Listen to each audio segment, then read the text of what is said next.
ரோட்டில் இறங்கினால் அரசியல் கட்சி தலைவரை கைது செய்ய வேண்டும். சென்னை உயர்நீதிமன்றத்திற்கு போன அவசர வழக்கு. நீதிபதி சொன்ன அதிர்ச்சி தீர்ப்பு. வணக்கம் நண்பர்களே. முன்பெல்லாம் அரசியல் கட்சிகள் எங்காவது ஒரு இடத்தில் மேடை போட்டு அங்குதான் பேசுவார்கள். அவர்களுக்கு முன்பு கட்சியின் தொண்டர்களும் பொதுமக்களும் அமர்ந்திருப்பார்கள். ஆனால் சமீப காலமாக மு.க. ஸ்டாலின் உட்பட பல அரசியல் தலைவர்களும் ரோடு ஷோ நடத்த தொடங்கிவிட்டார்கள். சாலைகளின் இருபுறமும் தங்கள் கட்சி தொண்டர்கள் நிற்க அவர்கள் கையசைத்துக் கொண்டே செல்கிறார்கள். அதேபோல்தான் நடிகர் விஜயும் கேரவனுக்கு மேல்தான் நின்று கொண்டு பொதுமக்களை நோக்கி பேச தொடங்கினார். இப்படி அவர் பிரச்சாரம் செய்தபோதுதான் கரூரில் 41 பேர் கூட்ட நெரிசலில் சிக்கி உயிரிழந்தார்கள். இப்படியான நிலையில் இனிமேல் எந்த ஒரு அரசியல் கட்சிகளும் பொதுமக்களை சந்திப்பதற்கு முன்பு வழிகாட்டல் நெறிமுறைகளை பின்பற்ற வேண்டும் என்று தமிழக அரசு சில முக்கிய ஆலோசனைகளை எடுத்துள்ளது.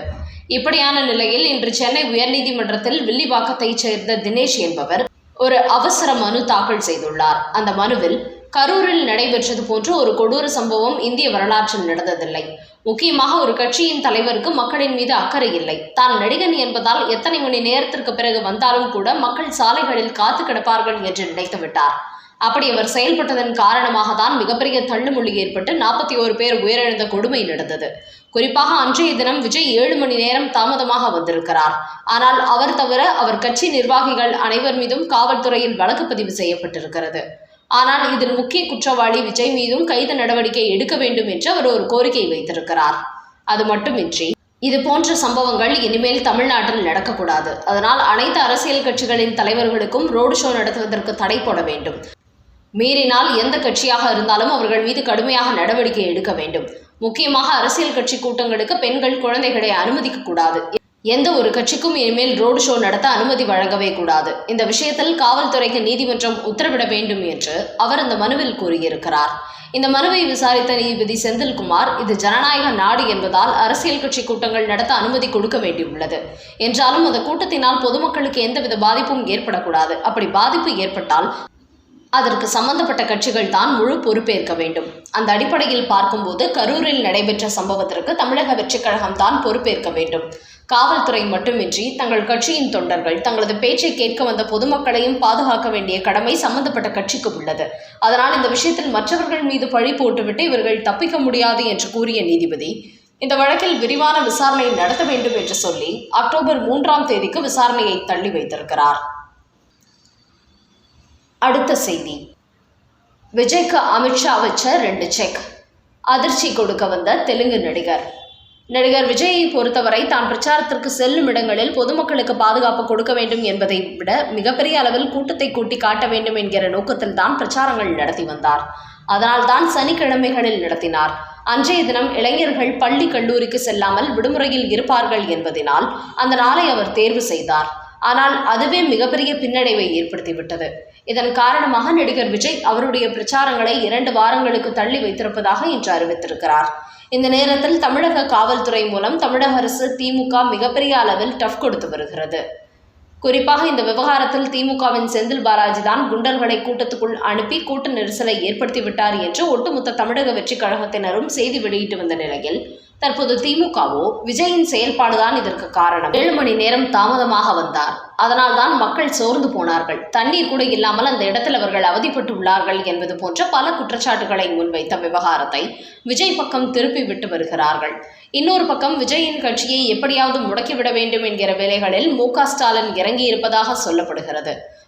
விஜய் அரசியலுக்கு வந்தது திமுகவுக்கு மிகப்பெரிய பின்னடைவாகிவிட்டது. அதனால் எப்படி ரஜினிகாந்த் கட்சி தொடங்குவதற்கு முன்பே பின்வாங்கினாரோ அதுபோன்று விஜயை தேர்தலை சந்திப்பதற்கு முன்பே பின்வாங்க வைத்துவிட வேண்டும் என்பதற்கான வேலைகளிலும் திமுக படு தீவிரம் காட்டுவதாக சொல்லப்படுகிறது. இதன் காரணமாக அவரது கட்சியில் உள்ள முக்கிய புள்ளிகளை அடுத்தடுத்து தட்டி தூக்கி நீண்ட காலம் சிறையில் வைப்பதற்கும் மு.க. ஸ்டாலின் திட்டமிட்டு வருவதாக தகவல்கள் வெளியாகியுள்ளன. இந்த நிலையில் தான் இதுவரை திமுகவை போலவே பாஜகவை எதிர்த்து வந்த நடிகர் விஜய் பாஜக பக்கம் சாய தொடங்கி இருக்கிறார். முக்கியமாக பாஜக 7 பேர் அடங்கி எம்பி குழுவை களமிறக்கி ரிப்போர்ட் வாங்கி கரூர் சம்பவத்தை சிபிஐ விசாரணைக்கு உத்தரவிடப் போவதால் பாஜகவின் டாப் தலைகளிடத்தில் விஜய் பேச்சுவார்த்தை நடத்தி வருவதாக கூறப்படுகிறது. கடந்த 48 மணி நேரத்தில் பாஜகவின் டெல்லி தலைவர்கள் பலர் விஜயை தொடர்பு கொண்டு பேசி வருவதாக கூறுகிறார்கள். குறிப்பாக அரசியல் சாணக்கியர் என்று அழைக்கப்படும் அமித்ஷா விஜயிடம் 10 நிமிடம் பேசியதாக கூறுகிறார்கள். ஆளுங்கட்சியான திமுக தங்களை சுற்றி வளைப்பதால் அமித்ஷாவின் அரவணைப்பு இருந்தால் மட்டுமே தாங்கள் தப்பிக்க முடியும், இல்லை என்றால் தங்களது கட்சியை வேரோடு பிடுங்கி எறிந்து விடுவார்கள் என்பதை நடிகர் விஜயும் புரிந்து கொண்டார். இந்த நிலையில்தான் அமித்ஷா இடத்தில் அவர் பேசிய போது, வழக்கு என்று வந்துவிட்டால் திமுக தமிழக வெற்றிக் கழகத்திற்கு எதிராக எல்லா வேலையும் செய்வார்கள். தங்களது ஆட்சி அதிகாரத்துக்கு இந்த கட்சியினால் பங்கம் வரப்போகிறது என்றால் உங்கள் கட்சியை அழிக்க வேண்டும் என்றுதான் நினைப்பார்கள் என்று சில அதிர்ச்சி தகவல்களை நடிகர் விஜய்க்கு கொடுத்த அமித்ஷா, அந்த அளவுக்கு நாங்கள் செல்ல விட மாட்டோம் என்று விஜய்க்கு தைரியம் கொடுத்துள்ளாராம். இப்படி அமித்ஷா சொன்ன சில தகவல்களை கேட்ட பிறகுதான் 2026 சட்டமன்ற தேர்தலில் திமுகவை எப்படியேனும் ஒழித்தாக வேண்டும், அதனால் தமிழக வெற்றிக் கழகமும் தேசிய ஜனநாயக கூட்டணிக்குள் வர வேண்டும், ஒருவேளை மீண்டும் திமுக ஆட்சிக்கு வந்தால் அது உங்களுக்கு ஆபத்தாகிவிடும், தமிழக வெற்றிக் கழகத்தை ஒழிக்காமல் விடவே மாட்டார்கள் என்று கூறியுள்ள அமித்ஷா, கூடிய சீக்கிரமே ஒரு நல்ல முடிவெடுங்கள், எங்களது பிரதிநிதியான தெலுங்கு நடிகர் பவன் கல்யாண் உங்களை வந்து சந்தித்து பேச்சுவார்த்தை நடத்துவார் என்று கூறியுள்ளாராம் அமித்ஷா.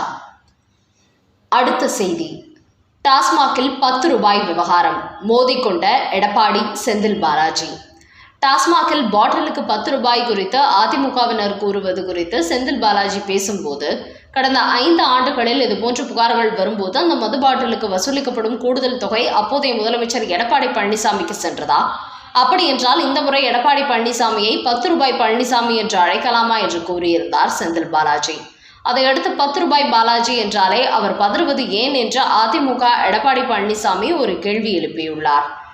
அதோடு அரசியல் செய்யாதீர்கள் என்று சொல்லிக்கொண்டு எல்லா விஷயத்திலும் அரசியல் செய்வது திமுக தான். உங்களது பதற்றத்தை பார்க்கும்போது உங்கள் மீதான சந்தேகத்தை அதிகப்படுத்துகிறது. தமிழ்நாட்டில் எல்லாம் டாஸ்மாக் கடைகளிலும் பாட்டிலுக்கு மேல் 10 முதல் 40 ரூபாய் கணக்கே இல்லாமல் கொள்ளையடித்து, இப்போது பாட்டில் மேல் 10 ரூபாய் ஸ்டிக்கர் ஒட்டி வசூல் செய்யும் அளவிற்கு திமுக ஆட்சியில் பகல் கொள்ளை நடக்கிறது. ஓப்பனாக பேசுகிறோம் என்று சொல்லும் 10 ரூபாய் பாலாஜிக்கு வெக்கமாக இல்லையா? 10 ரூபாய் என்று சொன்னாலே பாலாஜி என்று மக்கள் சொல்லும் அளவிற்கு உங்கள் 10 ரூபாய் வண்டவாளத்தை தண்டவாளம் ஏற்றிவிட்டார்கள். ஏற்கனவே காசு வாங்கினேன், ஆனால் திரும்ப கொடுத்தேன் என்று சொல்லி அமலாக்கத்துறையிடம் வாக்குமூலம் கொடுத்து நெஞ்சுவலியெல்லாம் வந்து அழுதீர்களே, இப்போது திரும்பவும் அதே துணியில் பேசுகிறீர்கள். அதனால் இந்த முறை அதைவிட பெரிய சிபிஐ வரப்போகிறது, அப்போது நீங்கள் சிக்கப் போகிறீர்கள் என்று செந்தில் பாலாஜிக்கு காட்டமாக ஒரு பதிலடி கொடுத்திருக்கிறார் எடப்பாடி. செந்தில் பாலாஜி மீது பாயும் பாஜக. கரூர் விவகாரத்தில் குண்டர்களை செந்தில் பாலாஜி கூட்டத்துக்குள் இறக்கிவிட்டு 41 பேர் உயிரிழப்புக்கு காரணமாகிவிட்டார் என்று திமுக கூட்டணி தவிர மற்ற கூட்டணியில் உள்ள அனைத்து கட்சிகளுமே அவரை குற்றம் சாட்டி வருகிறார்கள். இந்த நிலையில் மீடியாக்களை சந்தித்த செந்தில் பாலாஜி, விஜய் நேரத்துக்கு வந்திருந்தால் உயிரிழப்பு ஏற்பட்டிருக்காது, அவரது அசால்ட்டு தரம்தான் இந்த உயிரிழப்புக்கு காரணமாகிவிட்டது, மேலும் விஜய் மீது செருப்பு வீச்சு ஏன் என்பதற்கான புதிய விளக்கமும் எவ்வளவோ சொல்லியும் விஜய் கேட்காததால் தான் பல பிரச்சனைகளுக்கும் காரணம் என்பது போன்று செந்தில் பாலாஜி பேசியிருந்தார். இந்த நிலையில் அதற்கு எதிராக பாஜக ஒரு செய்தி வெளியிட்டுள்ளது. அதில் செந்தில் பாலாஜி தன்னுடைய உச்சபட்ச நாடக அமாவாசை அரசியலை வெளிப்படுத்தியுள்ளார். அவரது பேச்சிலேயே திமுக அரசின் முகமூடி கிழிந்துவிட்டது. தமிழக மக்கள் உண்மையை புரிந்து கொள்ளும் வகையில் விழிப்புணர்வு ஏற்பட்டிருக்கிறது. நீதிமன்றமும் விசாரணை ஆணையமும் காவல்துறையும் விசாரணையில் ஈடுபட்டு வரும்போது செந்தில் பாலாஜி எதற்காக மீடியாக்களை சந்திக்க வேண்டும்? அவரது பதட்டத்தில் பல பொய்கள் வெளிப்பட்டுள்ளது. இந்த சம்பவத்தின் பின்னணியை திசை திருப்ப வேண்டும் என்பதற்காக அவர் இந்த பத்திரிகையாளர் சந்திப்பை நடத்தியுள்ளார் என்று கூறும் பாஜக, விஜய் கட்சியின் கூட்டம் நடைபெற்ற வேலுச்சாமிபுரம் தகுதியான இடம் என்று திமுக அரசுதான் கூறியிருக்கிறது. இந்த சம்பவத்தின் பின்னணியில் திமுகவும் செந்தில் பாலாஜியும் இருப்பது அனைவருக்கும் தெரிந்துவிட்டது. அதனால் நேர்மையின் சிகரம் போல இனிமேல் செந்தில் பாலாஜி என்ன வேஷம் போட்டாலும் அது மக்களிடையே ஏற்படாது என்று பாஜக கூறியிருக்கிறது.